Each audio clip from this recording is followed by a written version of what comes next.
everyone. Welcome back to the L.A.M.E Book Club podcast. My name is Melissa. I'm Ellie. And today we have our third installment of our Indie Book Month, and I'm very excited. We're going to be talking about the Unseelie King's Rebel by Alicia Klapheke.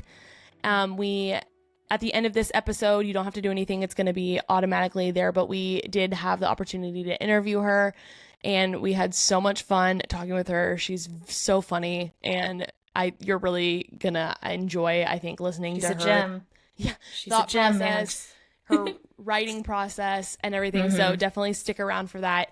But before we jump into that summary, if you don't already follow us on Instagram, please do so. All socials. It's at L.A.M.E Book Club Pod on pretty much everything. Subscribe on YouTube. Leave us a review on Apple Podcasts.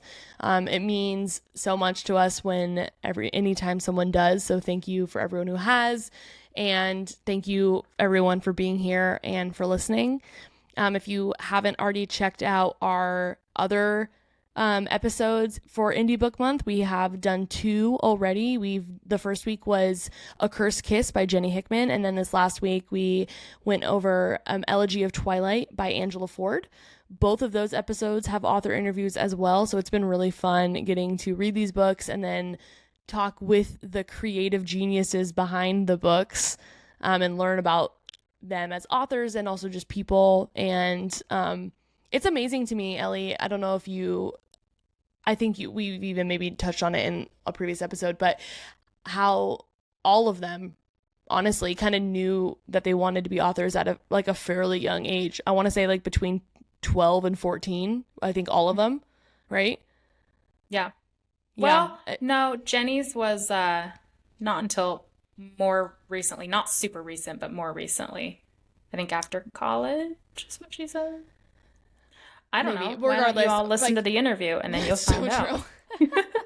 But anyways, I mean, for the most part, all of them were writing when they were preteens, even even if it's not a book that ended up being published, it's just really cool to me to have such a passion for something and then at such a young age, but then for that to actually transfer into their profession as adults. I don't know. I just think that's cool because when I was 12, I was still buying Webkins and I don't know, making weird music videos with my neighbor friend. So it just was not I wasn't doing anything cool that could turn into a long-term profession. So there's that. Well, as we said last week, though, Melissa was born for the stage, as we learned from her childhood era. And look at us now on the podcast. So true. Yeah. It's been fun. Okay, so today we're talking the Unseelie King's Rebel. And I'm going to give you a brief summary, but it's just a high-level overview like we've done the past couple weeks. I'm not going to spoil anything crazy. You're still going to want to read the books. I'm not going to give you all of it, and we're going to leave you on a bit of a cliffhanger, per usual. Okay, so are you ready, Melissa? I'm glad you asked. I was going to say I'm ready, even if you didn't ask, but yes, Ellie, I'm ready. Okay, perfect. So, the Unseelie King's Rebel gives you the perspective of an acolyte named Bronwyn. We quickly get the idea that she's really frustrated with her role as a priestess and feels like she's watching her life just go by with no hope of ever getting out. One night, she ventures past the temple walls, feeling risky and rebellious, and meets the Unseelie King by chance. I didn't add this to my summary, but this is a big deal because he's in Seelie Fae lands, which we talked with Alicia. Seelie are the good Fae and Unseelie are the bad Fae. So why is he here? He tests her courage by shifting into his dragon form. And while she stands her ground for a moment, she eventually skedaddles right on back to the temple. From the perspective, I would have skedaddled as well. Oh, I would have skedaddled quickly. I would have skedaddled before she did. Not even a dragon. If it, let's just start here. If anything just shifted in front of me, I guess I would have to have the perspective of what world am I living in. But if this current world, if anything shifted, even just like a man into a mouse, goodbye. I'd pass out. I don't want to derive too much from what we're doing, but this conversation is reminding me very quickly of the big trend that is popular. The skinwalkers? no. The question that was like everyone's talking about online is, would you rather be like if you're in a forest alone, would you rather run into a man or a bear? I literally, a person doesn't even need to shift. If I'm outside by myself in the middle of the night and just a man approaches, I'm skedaddling for no reason, like right then and there. I'm not even going to give them a chance to shift into anything or do anything unseelie. So anyways, with that being said. I really wish, I'm sorry, I really wish we weren't doing an Indie Week episode in this exact moment, because I want to get into that conversation so badly with you. We will. On the we'll bring air. it up. Bring this back someday. Okay. Keep so listening anyway, she if you want skedaddles, that someday. runs back to the temple. Sorry. So then we're in the perspective of the Unseelie King, and from his perspective, we learn that his name is Torin, and he is trapped in the Seelie Fae land. He immediately is enamored with Bronwyn upon meeting her, and he sees that she is severely mistreated at the temple by their house mother, who's kind of like the head priestess.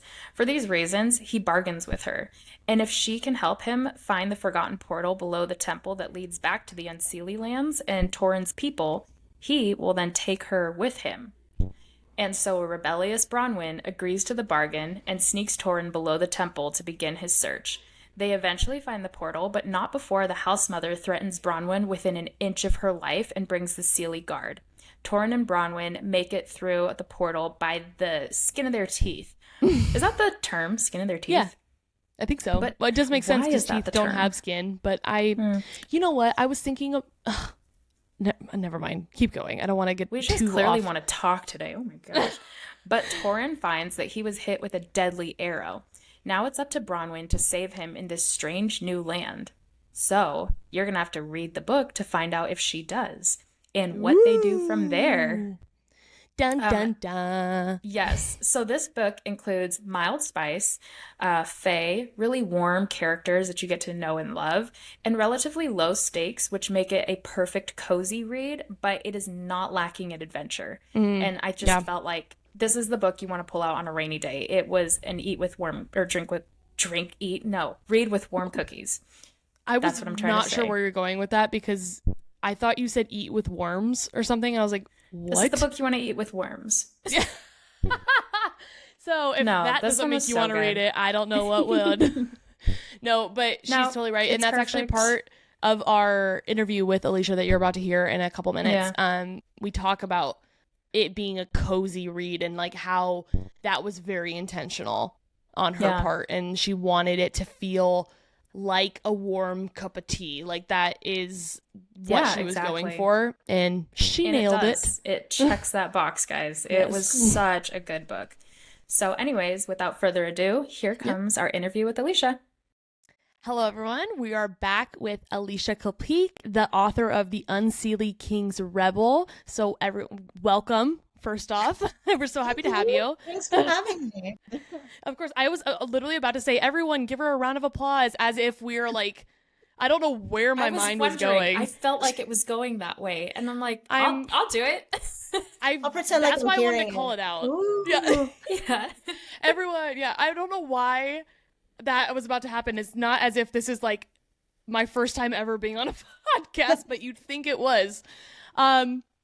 Whatever. But we just get starstruck. We're excited. We've just been starstruck so much. Yes, already. we are. So major imposter syndrome over here. But we're excited to jump in now and Alicia, pick your brain a little bit more about the Unseelie King's Rebel. We loved reading it, and so we're excited to get into the details. Mm-hmm. All right, I'm ready. Let's do it. Prior to, though, I wanted to mention, so under Goodreads, and I think on the Signed Bookshop website, the little summary, it always mentions that this is a really cozy read, and I'm like, whatever that means. And as I was reading, I'm like, oh my gosh, this is a cozy read. Like, this is the type of book you want to snuggle up in the rain and just read. And I just love it. It was like, it became a comfort book for me. And I'm like, this is the one I'm going to come back to. And I'm like, oh, I'm just a mood reader. I need something cozy. This was totally it. So really enjoyed it. I absolutely loved it. Yeah, I really have gotten into cozy fantasy, and I can't always say that. And obviously, the genre's a little fuzzy at the edges, I think. And so sometimes mine have higher stakes than you would have in a traditional cozy fantasy. Yeah. Like they're not judging a baking contest, which I love. Right. But they're instead, fighting a monster or whatever they're doing. Yeah. So there are stakes, but I try to make it like so you're not super stressed out during it. It's just some action and fun and banter because I really do like action. But I kind of got fatigued about the bigger books with the big battles and politics. Right, exactly. Yeah. I kind of had to pivot a little bit on what I write. So the stuff I do now is a lot more like cozy adjacent for sure. Yeah. And I love such a great point, honestly, that you brought up because, like, I think we can all agree, like, I love Sarah J. Maas, like, love her books. Rebecca Yarros, like, well, Fourth Wing, not, like, necessarily some of the other ones that aren't fantasy, but, like, they're great, but it is a lot. Like, I always have, I need to read a palate cleanser after because, or what I call a palate cleanser. I'm palate cleanser. Right over here. But it's like, it is so true. And I think so many people feel that. And so that's why these books are so needed and like they're different, but not any less. And it's like so much to appreciate the coziness of it. And it's hard to make a fantasy a cozy read still. But it's done so beautifully in this book too. So well, thank you. That means a lot to me that you feel that way. That's definitely what I was going for. And it's, book one in that series of standalones is like a lot less cozy. So it's very like assassin, like she tries to kill him 4 times, like literally kill him. Like, but in this one, I'm like, I just want them to like get along right away. Like, can we just try to be happy? So like, that's, obviously that's not the best probably branding wise because I go, bonk, bonk, bonk, like all over, but at least you won't be bored. You're not getting the same thing with every book from me. But yeah, this is definitely when I started kind of trying some cozier stuff. Yeah. That's awesome. I love that. I'm a huge Heather Fawcett fan now. The Encyclopedia of Fairies and that and Map of the Other Worlds. Oh my God, I love them. And I like how she does it too, because it's like, there's definitely an element of danger. Like there's definitely some like, she's giving some stuff and it's scary. Yeah. But you also know things are probably going to be okay. You have beautiful setting details that are like, God, I just want to go there and sit in that chair in front of that fire. You know, like, and I love that sort of stuff. So. Oh, me too. You're speaking my language. Yes. Okay. Ellie said it earlier. We are mood readers for sure. So that absolutely, it checks all the boxes. Yeah. And honestly, like writing cozy is just kind of fitting with my creative process now. Like it just seems to come easier that way for me. That's awesome. Because it's what I'm reading too. So yeah. That's awesome. Makes sense. Cool. Well, I know we've already had an amazing conversation, which I love. We haven't even technically started any questions yet. So this first question is just kind of fun. Like, want to get to know you as a reader, an individual and everything. So if you could pick any character in any book to be friends with in real life, who would it be? That is such a hard question. It's loaded. That's for sure. And also, as a fellow mood reader, this depends on my mood as well. That's like so true. Sometimes I'm like, I would love so-and-so next to me. And sometimes I'm like, I would throttle that person right now. Literally. Yeah. So it definitely depends on my mood. But I don't know. I would probably, let me look at my books. There you go. You like that. It's also, I know, like out of Bride because she's so funny. What's her name? I can't remember her name right now. I haven't read it yet, but I'm so excited to. Okay, so the female lead in that book, I'm shit at names. Oh, sorry. And I cannot remember names, but I loved that book so much, and she was hilarious. So anyone that makes me laugh, I totally want to hang out with them. Yeah, I've heard so many great things about that book, and it's high up on the TBR. So I'm excited it is on mine too. too. Yes. Yeah. It's so good because it got me out of a reading slump because that's awesome. Kind of tried a lot of different genres. I was even reading Regency romance, which I actually love as well because the banter in those books is so underrated. Like people need to like sneak on over ignore the atrocious covers and enjoy the hell out of those books. Like Mary Jane Wells is such a great narrator when she does those. Anyway, that's a tangent. Bride is great. You should read it. I absolutely plan on it. I think her name also, I looked it up. Is it Misery? Oh yeah. Yeah. Isn't that awesome? You're already like, what? Name. I already like it. Yeah, I like it. That's so fun. Okay, so second question. Do you have any writing rituals or habits? Yes. I don't totally follow them every time, but usually the hair goes up, a candle goes on, and I have some Hans Zimmer in my ears. So, Love it. yeah, I'm very soundtracky. Like I love movies as much as I love books. So hearing like soundtracks of certain movies like Pirates of the Caribbean and all that kind of stuff. Oh my gosh, yes. Really helps me draft. It just all just kind of comes out because I see that movie in my head. And I'm a big scents person. I'm one of those nightmare authors that names the guys like 3 different scents every book. We had a whole conversation about this. We're like, unless like some of the books we've read, they'll describe the main male character with like a scent of pine and snow and nightfall, and we're like, what happened to just like cherry blossom? I don't understand what this smells like. But that also I'm that is nightmare. That's me. but that is more of a reflection on us as basic white girls, I think, more so than the way any characters ever described. Body, it's just not in my brain. Yes. He smells like imagination and desire, like yes. To me, I'm like, I don't know, what is that, orange? Like right. Orange. Yeah, that. Like I said, definitely more on us. But I love the process. I don't know. To me, that so far, I feel like that's like the most relatable because I too am a big movie soundtrack fan.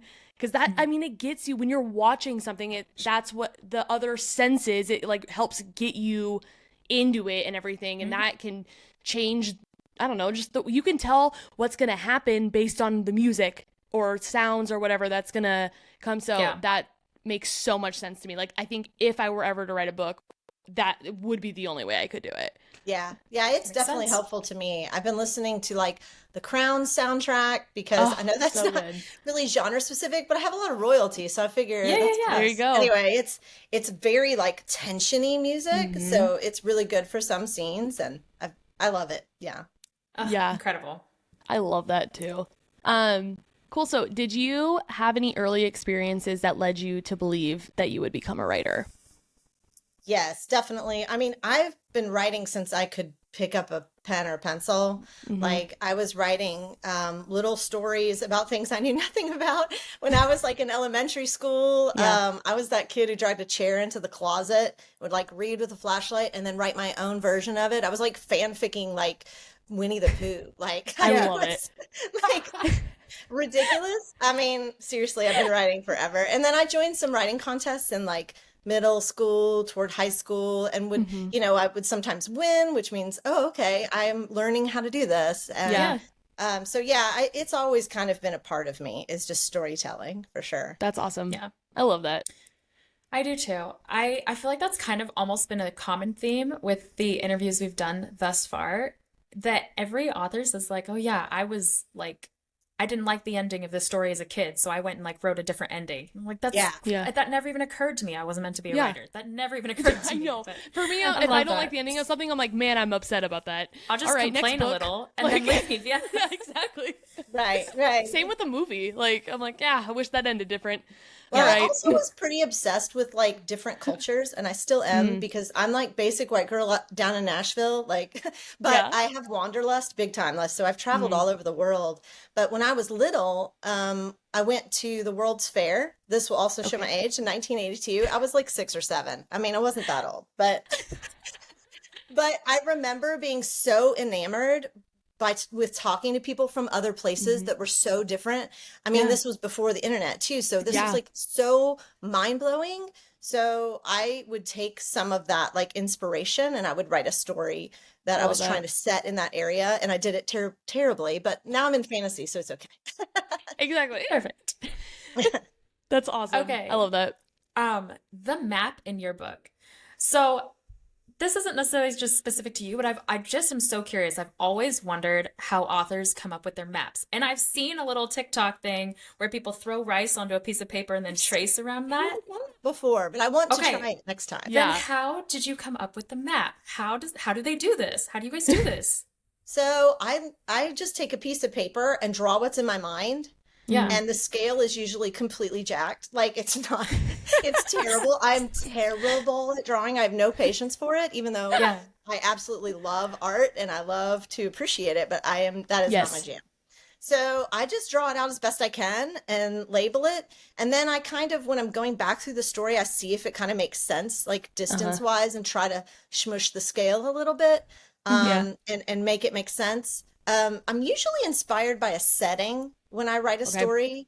Like it just depends on what story. Well, if we're talking about the Unseelie King's Rebel, because that was the one that you all read and you're talking about, some of that was inspired by like geisha culture and things like that. So, sometimes on those maps, I'll look at those countries and not make it that country, but like, oh, there's a really cool bay in this one area. Yeah. Or like this one has a lot of islands spread out or whatever. And I'll try to do some of that sometimes, but mostly it's the magicians that are map makers that make it good. It is, because I give them this really atrocious sketch and take a picture of it on my phone, and it's so bad.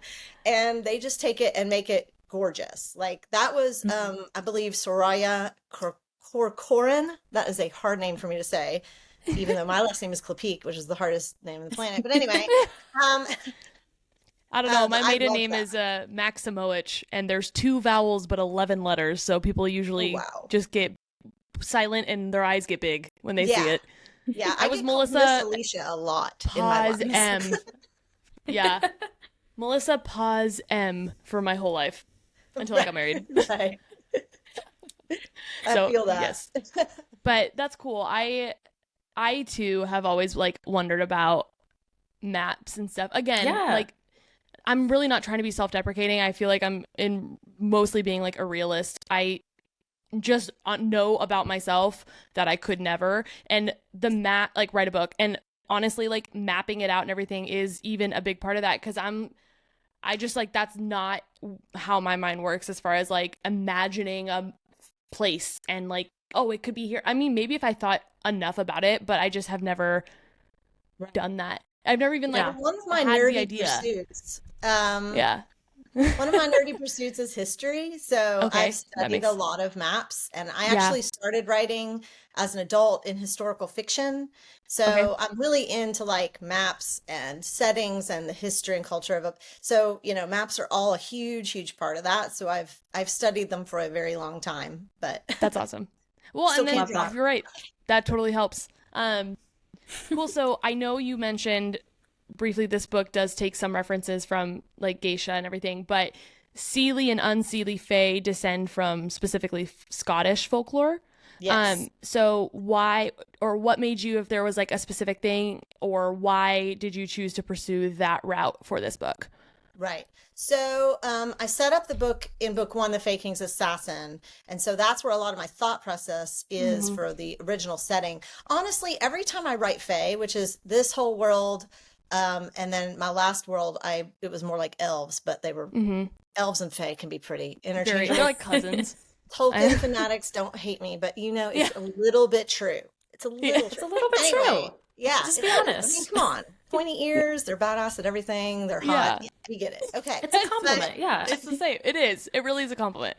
But like every time I write about Fae, honestly, it's a love letter to Holly Black because I'm just such a fan. And so much of her stuff actually comes from true folklore. She, really nails it on the head sometimes, but some of the stuff is just her imagination.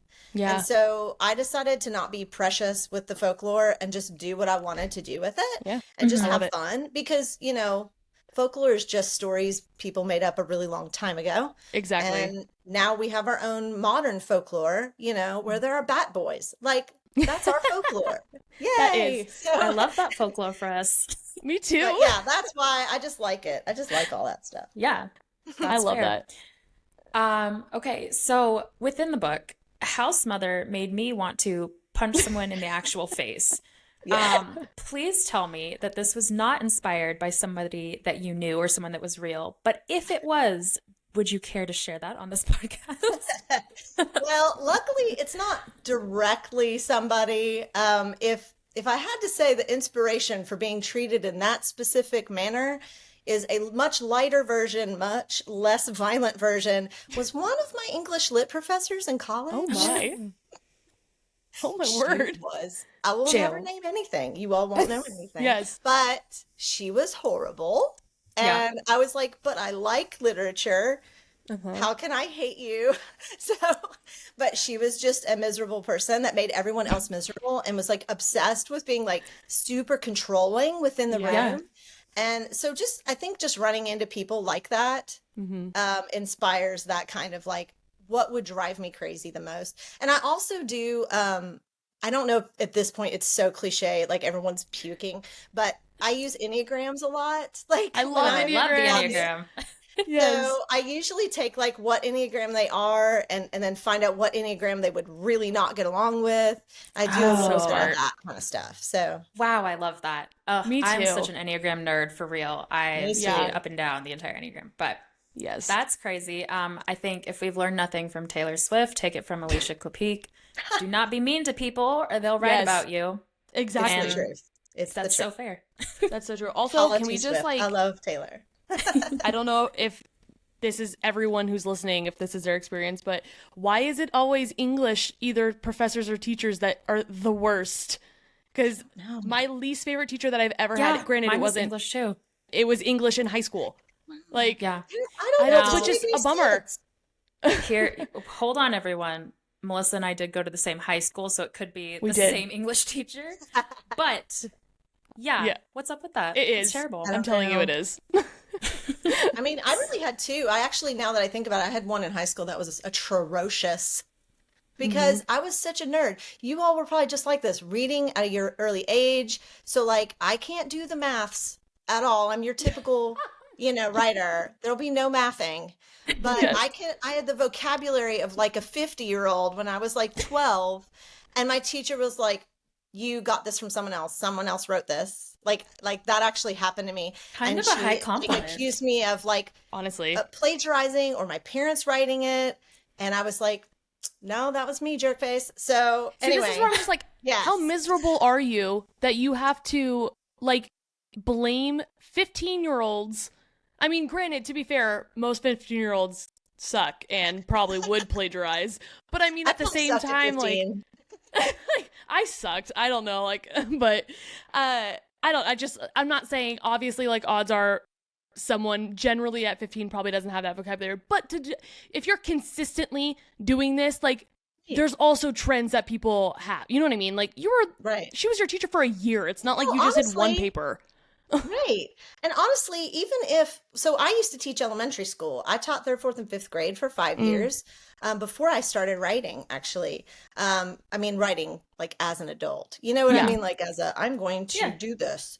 Yeah. But if the kids got a word from someone else, that's when you cheer.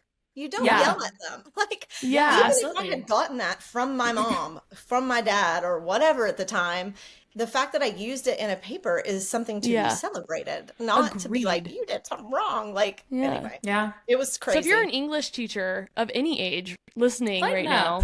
now, yeah, take some notes. But you're also, if you're listening to this podcast, probably not the problem that we're talking about either. Yeah, exactly. That's true. Awesome. So how do you get into the mind of a villain in order to create these personalities? I know you briefly mentioned like Enneagrams, kind of how you base some maybe it's opposite definitely characters. an Enneagram thing. So I am the dreaded Enneagram 8. I Which am means, too. So is yes, Melissa. the dark emperor over here. Yes. Like, so I'm always 2 steps from being a villain. So honestly, I have never felt more seen in my entire life. I just need you to know this. like, I yes, feel like did. I am literally You get one me. choice away from being the bad Yeah. parent, bad cop, bad friend at any given moment of my life. Right. And you seem like a very nice person. Like Thank I've known you. you for 2 seconds and you seem great. But like And I'm actually a really nice person. I'm a good friend. I feel like I'm a good mother and a good wife and all these good things. Yeah. But it's like I understand that Yeah. desire for Yeah. ultimate power. Like I get it. Okay? Like I could totally be the queen of the world and fix everything for everybody really quick, and then I'll give you your vote back after we're done with that stupid stuff. So Yes. Oh my gosh. anyway, yeah, This is so when I'm amazing. writing a villain, I'm just taking like one personality trait, basically, and just blowing it up to blow your Yeah. priorities out of the water. Like Incredible. normally, us normal folk that have a soul and a heart are like, oh, I need to take care of people. I need to like be nice to people. Like I know what to, I do my laundry. I'm a good girl. But but like when you take that one personality trait and just bring it up here and just blow all of the priorities out of whack, I feel like that's when you can write a villain. And I just Totally. sometimes just lean right into that Enneagram 8 and just become a real controlling a-hole. Like Yeah. things I would never, ever, ever, ever even consider doing, but Yes. it's fun to write about. I won't Yeah. lie. Like villains are so fun to write. Like Yeah. those scenes go so fast and I don't want to think too hard about why. Like You just capitalize on the intrusive thoughts. That's Yes. it. That's exactly what it is. And I Oh my understand gosh. now. Maybe I could write a book just from a villain's point of view, do it. and that's it. Do it. We'll That's see. why I loved like Maleficent. Did you watch True. Maleficent? Yes. Yes. I loved that story because, they didn't soften her up too much. Like That's she true. still was her. Yeah. And I really like that kind of villain perspective where they have a totally different view of things. But you also get to see their backstory. Like everyone, everyone's their own Yeah. hero, as the saying Yeah. goes. So they don't think they're a villain. They think what they're doing is what, how it should be. So, Exactly. Yeah. Yeah. but you should be Incredible. Also, fun little fact, not that my dad is a villain by any means, but he has this lovely quote, I'll never forget it, where he at one point gave me a choice between A and B, and I chose A, and he was like, well, you had a choice, but you chose wrong, and so now I'll choose for you. And I'm like, so no Wow. choice, so then no choice there. Wow. But that's bringing back I'm some going to hand you a flashbacks. to therapy conversations. coupon. There you go. Okay. So, okay, how man. did you come up with Bronwyn and Torwyn? Do you have like a clear picture in your head of who they were prior to writing, or did their personalities come to you over the course of writing this book? So I start. I know it's you're supposed to say you start with character, but I do not. I start with setting. I'm a setting Yeah. whore. I just really like settings. Like that's why I don't read contemporary very often. Like Yeah. I want it to be lush and dangerous. Like Yeah. so I start with a setting and see like what kind of individuals would live there. Like I knew she was going to meet the king of the Unseelie. I don't think that's too much of a spoiler. You can pretty much tell from the title. But so in that world, he's kind of like the, looked down upon, they're not treated right. He's trapped in this world where he has to basically hide who he is. So I kind of come at it from the setting angle. So what are they living in? What are they dealing with? What's stressing them out? What's breaking their heart? What's making them excited? What are their goals? And then you can kind of see what kind of personality they'll end up being. And I really wanted to explore strength, like typical strength. He's kind of like that, confident, a little angry, very courageous, almost reckless. And she is more of your quiet strength, but she's very determined and she's got incredible perseverance, which is really the strength that keeps you going in life, I think. Perseverance to me is everything. I was kind of playing with those two things. So I kind of built him first and then thought about why she would be in this scenario and then built her up after that. So it kind of is all, I don't know. Yeah. Putting it together like a puzzle, I guess. I love it. That totally That's awesome. makes sense. I love it. Awesome. So going off of, again, relationships and character personalities, Bronwyn and Flock's relationship had me cracking up. And like a friendly love-hate relationship is super fun to read about. We all love it. It adds an element of just lightheartedness and everything to a story. Was there anything that inspired that storyline in your personal life? Or you probably get me being an 8 as well. that we don't tend to be afraid of strangers, and we like a challenge, like socially. Like I feel like I'm kind of a weirdo in my friend group because I like to walk up to strangers and be like, hey, what's going on? Anyway, and they're like, oh my God, what are you doing?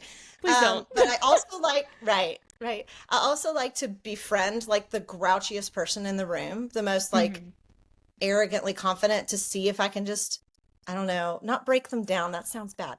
I mean, like, I understand like, what you get mean, to though. know them. You know what I mean? And like understand. And I'm like, I'm gonna make that jerk my best friend. Like, it's just a thing I have. I don't know. It's really weird. It's the challenge of being able to do it. Yeah, it is. And you know, when you dig down into those people, you almost always find this like sweetheart down underneath all of that stuff. So yeah, I mean, that's kind of where that comes from. Like, I had one friend or friend of me, whatever, in high school that I was like, you are literally the worst person. And she's like, you're literally the most annoying person.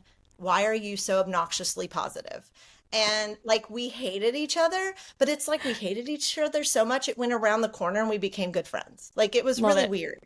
That's the best. You know what's funny? Type. Ellie is not an 8, even a little bit, but all of her best friends. Well, okay. Here's what I'm saying. I'm a 4, but when I take the test, which a coach that I've worked with as far as Enneagram through my work, has said that the tests are only like 50% accurate. However, I feel like mine's pretty dead on. An 8 was the second largest little bubble for me. So 4 than 8. I know it's not a wing. It can't be a wing, but I may have some tendencies. I like a challenge. Well, that's true. Yeah. But as far as just like generally speaking, that's not typically how you act or anything. But all of her best friends to this day, she initially hated them like to begin with. And myself included. I feel like I'm always worried that that's how I come off. And I'm like, no, I'm actually the best part is nice. I like you. It was internal. I had no idea she didn't like me, but she didn't like me until and then once she did like me, she told me, oh, guess what? I used to not like you. I used to hate your guts. Like, want to go have coffee? Let's do it. Yeah. So that's so funny. That's adorable. I love it. Yeah. Okay, so Bronwyn. No, we already did that one. Okay. Here we are. I love this question because this was very personal to me. I thought Sir Cat would end up being evil the entire time, like the whole time. I was like, not for a second do I believe that cat has any good intentions. You're not fooling me. And then he ended up just Torrens and Floke's kind of role, right? Because they didn't trust the cat. So I don't know if you've ever read the book Sabriel by Garth Nix. I suggest you put that on, like, put it on the tippy top of your mountainous TBR. Okay. Because it is so good and so interesting. Like, it's amazing. Basically, it's necromancer. It's a young girl. She has like a belt of bells. Anyway, she also has a sidekick, Moggart, who is a cat. But the cat has a secret.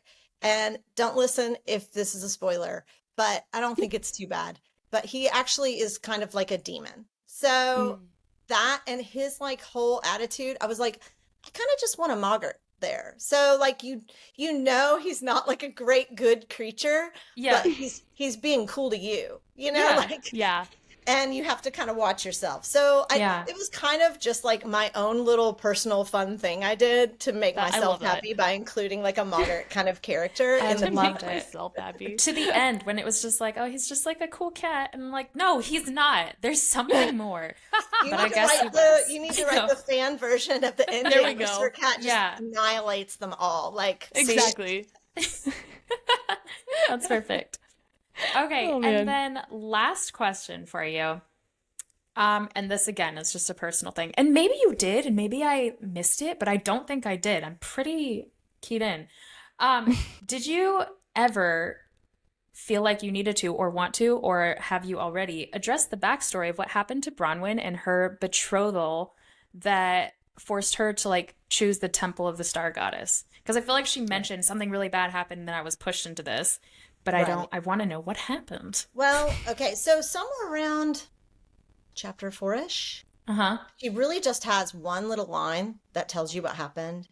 I was leaving it kind of very off page because I wanted this to be a cozy read.